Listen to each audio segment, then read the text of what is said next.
مفتی صاحب وہ 70,000 کون لوگ ہیں جو بنا حساب کے جنت میں جائیں گے؟ حدیث میں آتا ہے جو تعویذ گنڈے نہیں کرتے تھے، رقیہ نہیں کرتے تھے اور اللہ پہ توکل کرتے تھے، ایسے 70,000 لوگ جنت میں جائیں گے۔ تو توہمات کی دنیا، تعویذ جائز ہے مگر عزیمت کے خلاف ہے۔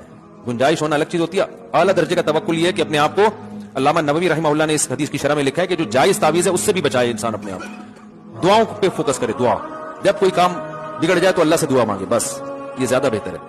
قبر پر پھول ڈالنا، اگربتی جلانا۔ بچپن سے ہم جب بھی قبرستان جاتے تھے تو اپنے پیاروں کی قبروں پر پھول ڈالتے تھے اور کنارے پر اگربتی جلاتے تھے، لیکن کبھی کسی سے اس بارے میں پوچھا نہیں کہ ایسا کیوں کرتے ہیں، کیا اس عمل سے مرنے والوں کو کوئی فائدہ ہوتا ہے یا یہ صرف کلچر ہے اور ناجائز کلچر ہے، حرام کلچر ہے۔ نہ قبروں پر اگربتی جلانا جائز ہے، نہ قبروں پہ پھول ڈالنا جائز ہے، اس کو چھوڑ دیں۔ ہاتھ میں کالا دھاگا باندھنا، ہاتھ میں کالا دھاگا باندھنا کیسا ہے؟ محمد سمیر، حرام ہے، ناجائز ہے، غیر مسلموں کی اس میں مشابہت بھی ہے اور توہم پرستی بھی ہے، تو یہ بالکل جائز نہیں ہے۔ کالے دھاگے، نیلے دھاگے، پیلے دھاگے، یہ مسلمانوں کی شان کے بھی خلاف ہے کہ اس طرح کی حرکتیں کرے وہ۔ صحیح حدیث میں آتا ہے کہ جب ماں سے بات کرو نا، ابا سے بات کرتے ہوئے اپنے کلام میں اگر 10 چمچ گھولے تھے تو اماں سے بات کرتے ہوئے 30 چمچ چینی ڈالو اس میں۔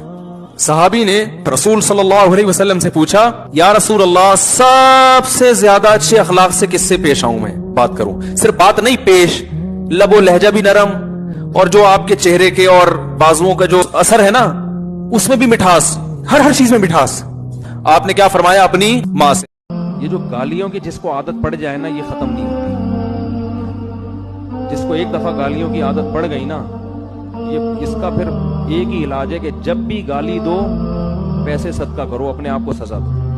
کتنے پیسے؟ وہ گالی کا ویٹ دیکھو، گالی کا وزن دیکھو۔ اب گالی کے وزن کا اندازہ کیسے ہوگا؟ سامنے والے کو بولو کہ یہ مجھے دے کے دیکھ گالی، تو آپ کو کتنا غصہ آتا ہے اس سے